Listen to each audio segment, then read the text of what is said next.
உம்மை நம்பும் நான் பாக்கியவான், உம்மையே நம்பியிருப்பேன். உம் அன்பை நம்பும் நான் பாக்கியவான், உம்மையே நம்பியிருப்பேன். எல்லாரும் சேர்ந்து சொல்வோமா? உம்மை நம்பும் நான் பாக்கியவான், உம்மையே நம்பியிருப்பேன். உம் அன்பை நம்பும் நான் பாக்கியவான், உம்மையே நம்பியிருப்பேன். உம்மை நம்புவேன், உம்மை நம்புவேன், உம்மையே நம்பியிருப்பேன். உம்மை நம்புவேன், உம்மை நம்புவேன், உம்மையே நம்பியிருப்பேன். மறுபடியும் சேர்ந்து சொல்வோமா? உம்மை நம்புவேன், உம்மை நம்புவேன், உம்மையே நம்பியிருப்பேன். உம்மை நம்புவேன், உம்மை நம்புவேன், உம்மையே நம்பியிருப்பேன். இயேசுவை நம்பும் பொழுது நீங்க வெட்கப்பட்டு போக மாட்டீர்கள். ஆமென். நீங்க இயேசுவை நம்பி இருக்கும் பொழுது ஆண்டவர் உங்க கரங்களை பிடித்து நடத்துவார். ஆமென். யார் மேல உங்க நம்பிக்கை வைத்திருக்கிறீர்கள் இந்த நாளிலே? மனுஷன் மீது நீங்க நம்பி இருக்கிறீர்களா? மனுஷனோட வார்த்தையை நீங்க நம்பி இருக்கிறீர்களா? அதாவது ஆண்டவரோட வார்த்தையை நம்பி இருக்கிறீங்களா? ஆண்டவர் கொடுத்த அந்த விசுவாச வார்த்தையை நீங்க நம்பி இருக்கிறீர்களா என்று சொல்லி இந்த வழியில் ஒரு சவாலோட நான் இந்த நேரத்தை நான் ஆரம்பிக்கிறேன். ஆமென். ஷாலோம், சமாதானம் உங்களோடு இருப்பதாக. கர்த்தர் தாமே உங்களை ஆசீர்வதிப்பாராக என்று சொல்லி நான் வாழ்த்தி ஆசீர்வதிக்கிறேன். ஆமென். இன்றைக்கு ஆண்டவர் ஒரு விசேஷமான ஒரு தலைப்பு இன்னைக்கு கொடுத்திருக்கிறார். அது எல்லாருக்கும் தெரிந்த ஒரு தலைப்பு. ஆமென். இது வசனங்களில் எழுதப்பட்டிருக்கிறது. எங்கன்னு சொன்னா எரேமியா 29வது அதிகாரம் வசனம் 11, 12, 13. Okay, the book of Jeremiah chapter 29 verse 11, 12 and 13. Amen. நம்ம எல்லாரும் சேர்ந்து வாசிப்போமா? For I know the thoughts that I think towards you, saith the Lord, thoughts of peace and not of evil, to give you an expected end. நான் தமிழ்ல வாசிக்கிறேன். நீங்கள் எதிர்பார்த்து இருக்கும் முடிவை உங்களுக்கு கொடுக்கும்படிக்கு நான் உங்கள் பேரில் நினைத்து இருக்கிற நினைவுகளை அறிவேன் என்று கர்த்தர் சொல்கிறார். அவைகள் தீமைக்கு அல்ல, சமாதானத்துக்கு ஏதுவான நினைவுகளை ஆண்டவர் நமக்கு கொடுத்திருக்கிறார். ஆமென். அப்பனா பாருங்க, சமாதானத்துக்கு ஏதுவான ஒரு எதிர்காலம் ஆண்டவர் நம்மளுக்கு கொடுத்திருக்கிறார். சமாதானம் ஏதுவான ஒரு வாழ்க்கை ஆண்டவர் நம்மளுக்கு கொடுத்திருக்கிறார். அது தீமைக்கு அல்ல. பிசாசு தான் தீமையை கொண்டு வருவான், ஆனா ஆண்டவர் நன்மைகளை கொண்டு வருகிறார். ஆமென். ஆமென். பிசாசானவன் தான் கெடுதல் செய்து கொண்டிருப்பான். பிசாசானவன் ஒரு குழப்பத்தை கொண்டு வருவான். பிசாசான ஒரு தோல்வியான வார்த்தை, ஒரு நெகட்டிவான வார்த்தையை கொண்டு வர உங்க வாழ்க்கை குறித்து, உங்க எதிர்காலத்தை குறித்து. ஆனா ஆண்டவர் அப்படியாய் ஒரு தேற்றுகிற ஒரு வார்த்தையை ஆண்டவர் அனுப்புகிறார், தேற்றுவாளன் மூலியமா. அதுதான் ஆவியானவர். எவ்வளவு வார்த்தைகள் இங்க இருக்கிறது, நம்மளை தேற்று, நம்மளை வழி நடத்தி, நம்மளை சரியான பாதையில நடக்க செய்ய ஆண்டவர் வார்த்தையை கொடுத்திருக்கிறார். ஆமென். சில நேரத்தில் நம்ம பார்க்கிறோம், அநேக பேர் இன்னைக்கு நான் பார்க்கிறேன் கிவ் அப் பண்ணுகிற ஒரு நிலைமையில் இருக்கிறீர்கள். ஆமென். எல்லாரும். ஆமென். அநேக பேர் நான் சந்தித்துக் கொண்டு இருக்கிறேன். அநேக பேர் எனக்கு கால் செய்திருக்கிறார்கள். அநேக பேர் என்கிட்ட சொல்கிற ஒரு காரியம் என்னவென்றால், நான் கிவ் அப் செய்கிற ஒரு நிலைமையில் இருக்கிறேன். Amen. I want to give up. என்னால முடியல, என்னால இந்த வாழ்க்கை என்னால் கடந்து போக முடியல, என்னால் இந்த பிரச்சனையை கடந்து போக முடியல, என்னால் மேற்கொள்ள முடியல, நான் கிவ் அப் பண்ணலான்னு சொல்லி நான் ஒரு சிந்தையில இருக்கிறேன் அப்படின்னு அவங்க சொல்லும் பொழுது ஆண்டவர் அப்படியே இந்த வசனத்தை கொடுத்து அவங்களை தேற்ற ஆரம்பிக்கிறார். ஆமென். ஆமென். நீங்க எத்தனையோ பேர் இந்த கடைசி நாட்களில அவங்க விசுவாசத்தை அவங்களால முடிக்க முடியல. அவங்க அருமையா அவங்க ஆரம்பிச்சாங்க, அவங்க வாழ்க்கை, கிறிஸ்துவின் வாழ்க்கையில அவங்க அருமையா ஆரம்பித்து இன்னைக்கு அவங்களால முடிக்கிற நிலைமையில இல்லை. அவங்களால முடிக்க முடியல. அந்த விசுவாசத்தின் ஓட்டத்தை அவங்களால முடிக்க முடியல. They wanted to give up. சில நேரத்தில் அழுத்தங்கள் வந்து கொண்டிருக்கிறது. ஆமென். அது அநேக நேரங்களிலே ஒரு டெம்ப்டேஷன் வரும் பொழுது, ஒரு அழுத்தங்கள் வரும் பொழுது, ஒரு நெருக்கடி வரும் பொழுது அவங்களால எழுந்திருக்க முடியல, அவங்களால தொடர்ந்து ஓட முடியல. அவங்க என்ன ஒரு முடிவு எடுக்கிறாங்க சொன்னாக்கா, கிவ் அப் பண்ணுகிற ஒரு முடிவு எடுக்கிறாங்க. ஆமென். ஆனா இன்னைக்கு நான் ஒரு காரியத்தை சொல்ல இருக்கிறேன். மனுஷன் உங்களை கைவிட்டாலும், ஆமென், மனுஷனோட வாக்கு உங்களை கைவிட்டாலும், ஆமென், மனுஷன் சொன்னதை, இன்னைக்கு நான் சொன்னதை உன்னோட நான் இருப்பேன், இன்னைக்கு சொன்னதை அது இன்னைக்கு அது பொய்யானாலும் நான் உன்னோடு இருப்பேன் என்று கடைசி வரைக்கும் சொன்னவர் ஒரே ஒருத்தர் தான், அது இயேசு மாத்திரமே. கடைசி பரியந்த முறை உன்னோடு நான் இருப்பேன் சொன்னவர் இயேசு மாத்திரம் தான், வேற எதுவுமே இல்லை. வேற யாரும் சொல்ல முடியாது அந்த வார்த்தை. ஏன்னா மனுஷனோட வார்த்தை பொய்யா இருக்கலாம், ஆனா கர்த்தரோட வார்த்தை மெய்யா இருக்கிறது. ஆமென், ஆமென். இன்னைக்கு நீங்க கிவ் அப் பண்ணுகிற நிலைமையில இருக்கிறீங்களா? என்னோட முடிவு எப்படி இருக்க போகுது, என்னோட எதிர்காலம் எப்படி இருக்க போகுது, நீங்க அழகாக உங்க வாழ்க்கை நீங்க ஆரம்பித்திருக்கலாம், ஆனா எப்படியாய் முடிய போகுதுன்னு சொல்லி அந்த யோசனையில நீங்க யோசித்துக் கொண்டு இருக்கிறீர்களா? அப்படிப்பட்ட ஒரு சிந்தனை நீங்க இருந்து கொண்டு இருக்கிறீர்களா? என்னால முடியல அப்படின்னு சொல்லி கொண்டு இருக்கிறீர்களா? இன்னைக்கு ஆண்டவர் இன்னைக்கு உங்களை பார்த்து சொல்லுகிறார், எதிர்பார்த்த முடிவை நான் உனக்கு தருவேன் என்று கர்த்தர் இன்னைக்கு உறுதியாய் பேசிக் கொண்டிருக்கிறார். நீர் எதிர்பார்த்த முடிவை, amen, I will give you the expected end, I will give you the expected future, amen. உங்களுடைய எதிர்காலம் எப்படியா இருக்க போகுதுன்னு சொல்லி ஒரு குழப்பத்தோடு இருக்கிறீர்களா? உங்க எதிர்காலம் எப்படியா இருக்க போகுதுன்னு சொல்லி, நாளைக்கு எப்படி இருக்க போகுது அப்படின்னு சொல்லி நீங்க ஒரு ஒரு ஒரு மனபாரத்தோடு இருக்கிறீர்களா, மன அழுத்தத்தோடு இருக்கிறீர்களா? நீங்க ஆண்டவர் உங்களை பார்த்து சொல்லுகிறார், நான் உனக்கு நல்ல ஒரு முடிவை தருவேன். amen. அதுக்கு நான் என்ன செய்ய வேண்டும்? நான் ஆயத்தமா இருக்க வேண்டும். எப்படியா நான் ஆயத்தமா இருக்க? நான் தொடர்ந்து கர்த்தருடைய வார்த்தையை நான் பிடித்து இருக்க வேண்டும். தொடர்ந்து இந்த விசுவாச இந்த தொடக்கத்தை, விசுவாச ஓட்டத்தை நான் தொடர்ந்து ஓட வேண்டும் என்று சொல்லி இந்த கர்த்தருடைய வார்த்தையை நீங்க பிடித்துக் கொள்ள வேண்டும். ஆமென். இந்த கர்த்தருடைய இந்த வாக்குத்தத்தம் பண்ணப்பட்ட இந்த வார்த்தையை நீங்க பிடித்துக் கொள்ள வேண்டும். இந்த கர்த்தருடைய இந்த சத்திய வார்த்தையை நீங்க பிடித்துக் கொள்ள வேண்டும். அப்பொழுது நீங்க நன்றாக நீங்க தொடர்ந்து ஓடலாம். நீங்க சில நேரத்தில் நீங்க விழுந்து போய் இருக்கலாம். ஆமென். நீங்க சில நேரத்தில் நீங்க விழுந்து போய், உங்க விசுவாசத்துல நீங்க விழுந்து போய் இருக்கலாம், நீங்க பலவீனத்துல நீங்க விழுந்து போய் இருக்கலாம், நீங்க பாவத்துல நீங்க விழுந்து போய் இருக்கலாம். ஆனா இன்னைக்கு ஆண்டவர் என்ன சொல்றாருன்னா, நீங்க எழுந்து மறுபடியும் தூசியை தட்டி விட்டு ஓடு. ஆமென். மறுபடியும் எழுந்து, அப்படி எழுந்திரி மகனே மகளே, மறுபடியும் எழுந்திரி. கர்த்தர் அப்படியே கரங்களை பிடிச்சு உங்களை எழுப்பி மறுபடியும் ஆண்டவர் என்ன சொல்றாருனாக்கா, தோல்ல தட்டி விட்டு மறுபடியும் ஓடு மகனே என்று கர்த்தர் சொல்லுகிறார். அதுதான் கர்த்தருடைய வார்த்தையாய் இருக்கிறது. இன்னைக்கு ஆண்டவர் என்ன சொல்ல வருகிறார்னு சொன்னாக்கா, நான் தீமை கொண்டு வர மாட்டேன், நான் நன்மைகளை கொண்டு வருவேன். ஆமென். நீ தொடர்ந்து ஆமென் விசுவாசத்தோடு இரு என்று கர்த்தர் சொல்கிறார். ஆமென். இன்னைக்கு நமக்கு என்ன தேவை என்று சொன்னால், கர்த்தருடைய வார்த்தை இன்னைக்கு நம்மளோட வாழ்க்கையில தேவையா இருக்கிறது. கர்த்தருடைய அந்த மிகுந்த சக்தி உள்ள வார்த்தை நம் இருதயத்துல காணப்படும்படியாக இன்னைக்கு அதுதான் முக்கியமான காரியமா இருக்கிறது. இன்னைக்கு கர்த்தருடைய சத்திய வார்த்தை நம்ம இருதயத்துல நிரம்பி இருக்கிறதா அப்படின்னு காணப்படும் பொழுது, இன்னைக்கு மனுஷனோட வார்த்தை அப்படியே நிரம்பி இருக்கிறதா, இல்ல கர்த்தருடைய வார்த்தை சத்திய வார்த்தை நீங்க நிரம்பி இருக்கிறதா அப்படின்னு சொல்லி நம்ம பார்க்கும் பொழுது we can actually balance. ஆமென். யாரோட வார்த்தை இன்னைக்கு நம்மளோட வாழ்க்கை அதிகமா இருக்கிறது, யாரோட வார்த்தை அதிகமா நம்ம நம்பிக்கொண்டு இருக்கிறோம் என்று சொல்லி நம்ம பார்க்கும் பொழுது அதே நம்ம தெரிந்து கொள்ளலாம் எந்த அளவுக்கு நம்மளோட விசுவாசம் இருக்கிறது அப்படின்னு சொல்லிட்டு. ஆமென். இன்னைக்கு பாருங்க, இன்னைக்கு ஒரு காரியத்தை நான் சொல்ல இருக்கிறேன். இன்னைக்கு ஒரு உதாரணம், பைபிளை நீங்க பாத்தீங்கன்னு சொன்னா, பழைய ஏற்பாடிலிருந்து புதிய ஏற்பாடு வரை அநேக ஊழியர்கள் ஆண்டவர் தேர்ந்தெடுத்தார். அவங்களோட பேக்ரவுண்ட் நீங்க பார்க்கும் பொழுது, அவங்களோட பின்னாடி நீங்க பார்க்கும் பொழுது, அவங்க எல்லாம் ஒரு மிகப்பெரிய பாவியா இருந்தார்கள். ஆமென். எல்லாரும் அவங்க வாழ்க்கையில ஒரு ஃபெயிலியரா இருந்தாங்க, தோல்வி அடைந்து போயிருந்தார்கள். ஆனா ஆண்டவர் அவர்களை தேர்ந்தெடுத்து, ஆண்டவர் அவங்களை பலப்படுத்தி, விசுவாசத்தில் ஆண்டவர் பலப்படுத்தி, ஆமென், அவங்க ஊழியத்தை செய்ய ஆண்டவர் ஒரு ஊக்கத்தை கொடுத்தார், ஒரு பலத்தை கொடுத்தார். ஆமென். இன்னைக்கு நீங்க பார்க்கிற ஒவ்வொரு ஊழியர்களும் இந்த பைபிளை நீங்க பார்த்தீங்க, எல்லாம் விசுவாசத்தில் தான் வாழ்ந்தாங்க, விசுவாசத்தில் தான் இருந்தாங்க. ஆமென். யாருமே அவங்க சொந்த பலத்துல அவங்க வாழல, எல்லாமே கர்த்தரை நம்பி இருந்தாங்க, கர்த்தரோட பலத்துல அவங்க வாழ்ந்து கொண்டிருந்தார்கள். ஆமென். யாருமே அவங்களுடைய திறமையை குறித்தோ இல்ல அவங்களோட பலத்தை குறித்து அவங்க நம்பி வாழவில்லை. ஆனாலும் ஆண்டவரை நம்பி வாழ்ந்து கொண்டிருந்தார்கள், ஆண்டவர் கிருபையை நம்பி வாழ்ந்து கொண்டிருந்தார்கள், ஆண்டவருடைய நன்மைகளை நினைத்து வாழ்ந்து கொண்டிருந்தார்கள். ஆமென்.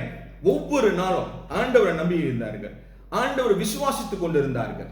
அதனாலதான் அவங்க வாழ்க்கையில அவங்களால கிறிஸ்துவின் ஓட்டத்தில் அவங்களால நன்றாக சிறப்பாக முடிக்க முடிந்தது. அவங்க மட்டும் அவங்கள நம்பி இருந்தாங்க, இல்ல பிறரை நம்பி இருந்தாங்க, இன்னைக்கு அவங்களால முடிச்சிருக்கவே முடியாது அவங்க வாழ்க்கையை நல்லபடியா. இன்னைக்கு ஆண்டவர் மேல் முழுமையா நம்பிக்கை வச்சதுனால இன்னைக்கு அவங்களால நல்லா முடிக்க முடிஞ்சு. நீங்க பைபிள் அநேக பேர் நம்ம வாசிக்கிறோம், அநேக காரியங்களை வாசிக்கிறோம். அது கூட எபிரேயர் 11ஆம் அதிகாரத்தில் நீங்க வாசிச்சீங்கன்னாக்கா, எல்லாரும் விசுவாசத்துல வாழ்ந்தார்கள் என்று சொல்லி எழுதப்பட்டிருக்கிறது.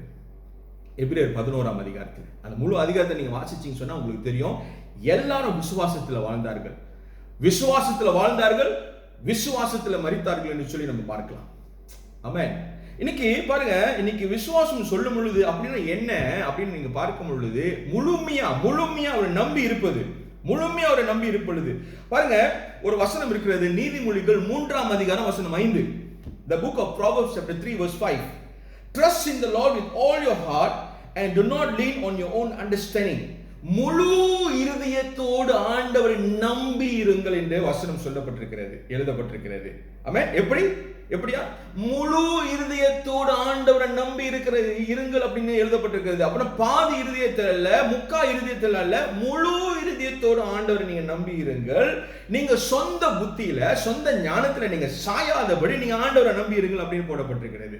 சில நேரத்துல நம்மளை கெடுக்கிறது நம்மளோட சொந்த சிந்தனை, நம்மளோட சொந்த காரியம் நம்மளை கெடுத்து கொண்டிருக்கிறது. சொந்த காரியங்கள், சொந்த திட்டங்கள் நம்மளை கெடுத்து கொண்டிருக்கிறது. இன்னைக்கு ஆண்டவர் அதான் சொல்றாரு, முழு இதயத்தோடு நம்பி இருங்கள். உங்க சொந்த புத்தியில, சொந்த ஞானத்துல, நீங்க சொந்த அறிவில நீங்க சாயாதபடி, அதை நீங்க நம்பி இருக்காதபடி கர்த்தருடைய வசனத்தை நீங்க நம்பி இருந்து நீங்க விசுவாசத்துல ஓடும் பொழுது ஆண்டவர் அப்படியாய் நீங்க வழி தவறி போனாலும் கூட ஆண்டவர் முடிவிடமாக அவருடைய வழிக்கு, அவருடைய திட்டத்துக்கு கொண்டு உங்களை ஓட ஆரம்பிப்பார். அவரும் சேர்ந்து உங்களோடு ஓடுவார். ஆமென். அவரும் சேர்ந்து உங்களோட நடப்பார். அவரு உங்களோடு சேர்ந்து அவரும் உங்களோட ஓட ஆரம்பிப்பார். அவரும் உங்களோடு சேர்ந்து நடக்க ஆரம்பிப்பார். ஆமென். ஆமென். சில நேரத்தில் நம்ம தனியா ஓடுகிறதுனால, தனியா நம்ம வாழ்கிறதுனால, தனியா நம்ம இருக்கிறதுனால நம்மளால சில நேரத்தில் மேற்கொள்ள முடியல. வருகிற பிரச்சனைகள், வருகிற சவால்களை நம்ம என்ன பண்ண முடியல, நம்மளால மேற்கொள்ள முடியல. ஆண்டவர் நம்மோடு இருக்கும் பொழுது, ஆண்டவர் நம்பி இருக்கும் பொழுது, ஆண்டவர் என்னோடு இருக்கிறார் அப்படின்னு சொல்லி அவர் நம்மோட நடக்கும் பொழுது, நம்மளோடு ஓடும் பொழுது நம்மளுக்கு ஒரு புதிய பலன் கிடைக்கும். ஆமென். ஒரு புதிய ஒரு நம்பிக்கையான வார்த்தை ஆண்டவர் நம்ம வாழ்க்கையில் பேசிக்கொண்டே இருப்பார். ஆமென். நம்மளை பலப்படுத்தியே கொண்டே இருப்பார். ஆண்டவர் நம்ம விழுந்து போனால் கூட ஆண்டவர் உடனே நம்மளை தூக்கி எடுப்பார். ஆமென். எப்படி பேதுரு ஆனவன் அவன் தண்ணீரை நடக்கும் பொழுது, அவன் பிரச்சனைகளை பார்த்து அவன் அப்படி மூழ்கி இருக்கும் பொழுது ஆண்டவர் கரங்களை பிடித்து ஆண்டவர் என்ன பண்ணாரு, அவனை தூக்கி எடுத்தார். ஆமென்.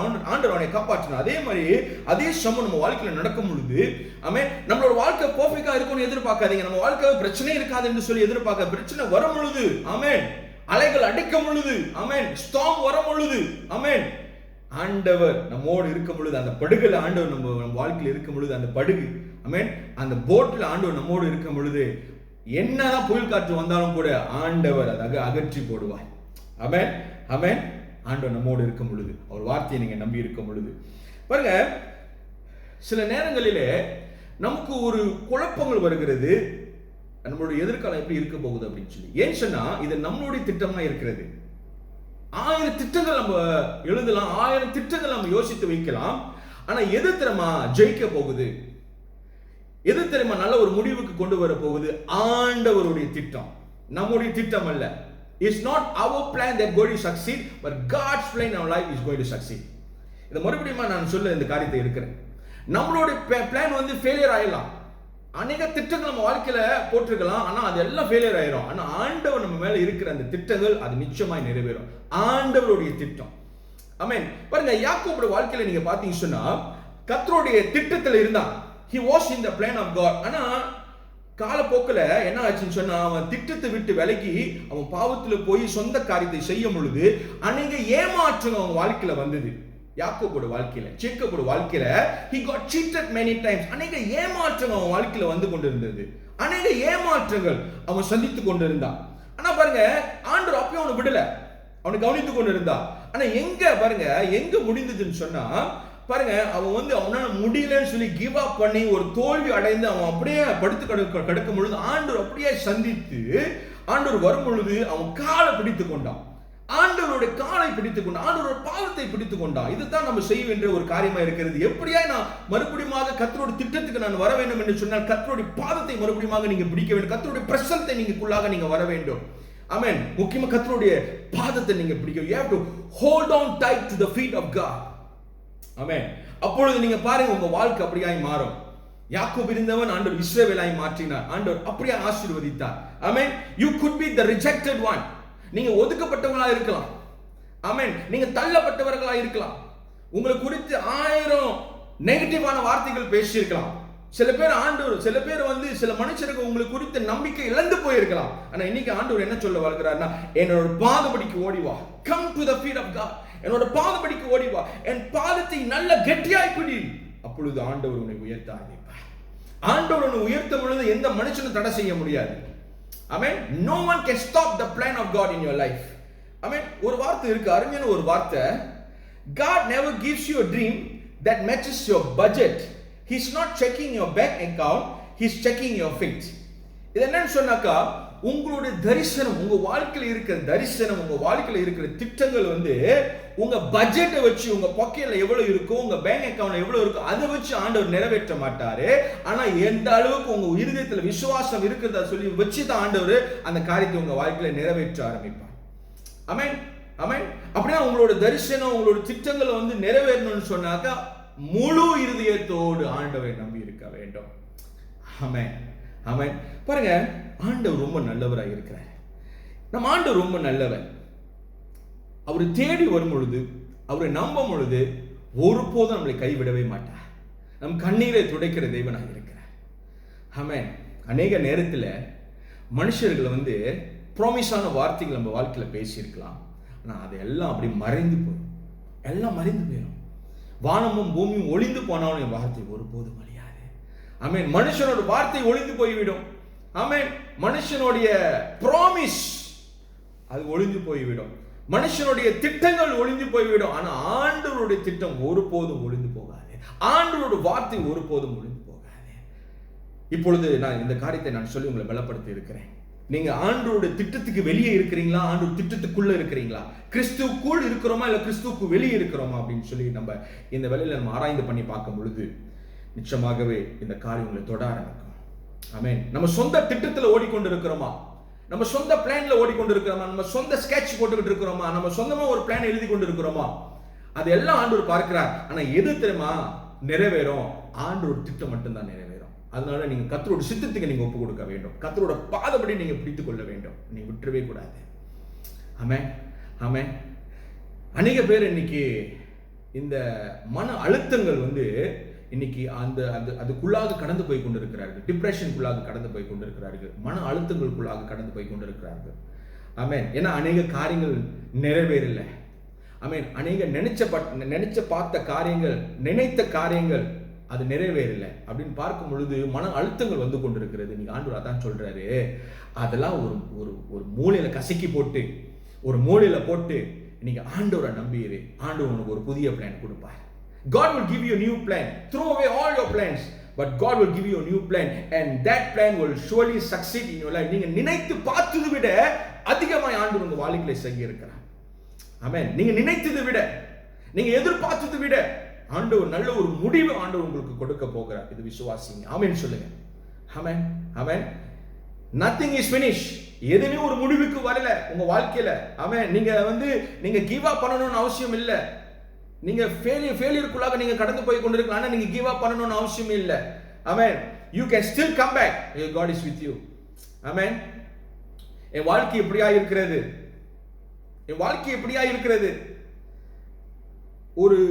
ஒரு சாதனை நான் செய்யவில்லை, ஒரு சாதிப்பு என் வாழ்க்கையில இல்ல, என்னால சாதனை செய்ய முடியல, என்னால அச்சீவ் பண்ண முடியல, என்னால அது செய்ய முடியல, என்னால இது செய்ய முடியல. கண்டிப்பா உங்களால முடியாது. ஏன்னா நீங்க சொல்ற வார்த்தை என்ன சொல்ற, ஏனால எதுவுமே செய்ய முடியாது. ஆனா ஆண்டவரால் எல்லாமே கூடும். ஆண்டவரால முடியாதது ஒன்றுமே இல்லை. என் ஆண்டவர் ஒரு வார்த்தை சொன்னால் அது நடக்கும். ஆமென், ஆமென். அப்ப ஏனால ஊனால அவனால அல்ல, இயேசுனால எல்லாமே ஆகும். ஆமென். இதை நம்ம மாற்றுவோம். ஆமென். ஆண்டவர் நினைத்தார்னா ஆண்டவர் ஓவர் நைட்ல ஆண்டவர் உங்களை உயர்த்த முடியும். ஆண்டவர் நினைச்சார்னா ஆண்டவர் மறுநாளே ஆண்டவர் உங்களை உயர்த்த முடியும், ஆண்டவர் உங்களை வழிநடத்த முடியும். ஆனா உங்க நம்பிக்கை எங்க இருக்கிறது? முழு நம்பிக்கை ஆண்டவர் மேல இருக்கிறதா? இல்ல அதாவது உங்க பாதி நம்பிக்கை இயேசு மேல இருக்கிறதா, இல்ல பாதி நம்பிக்கை இந்த உலகத்துல இருக்கிறதா? பாதி நம்பிக்கை இயேசு மேல இருக்கிறதா, பாதி நம்பிக்கை மனுஷன் மேல இருக்கிறதா? ஆண்டவர் தான் சொல்றார், முழு நம்பிக்கை அவன் மேல வைக்கும் பொழுது ஆண்டவர் அப்படியாய் வழிநடத்த ஆரம்பிப்பார். சொந்த எண்ணத்துல, சொந்த சிந்தனையில நம்ம சாயாதபடி கர்த்தருடைய சித்தத்துக்கு நம்ம வர வேண்டும். கர்த்தருடைய திட்டத்துக்கு நம்ம வர வேண்டும். அப்பொழுது அந்த திட்டத்துல உங்களை வழிநடத்த ஆரம்பிப்பார். God will begin to lead you in his plan. அப்ப அவரோட திட்டமா இருக்கும் பொழுது, அவரோட பிளானா இருக்கும் பொழுது அது ப்ராஸ்பரா இருக்கும். அது ஒரு செழிப்பு கொண்டு வரும்.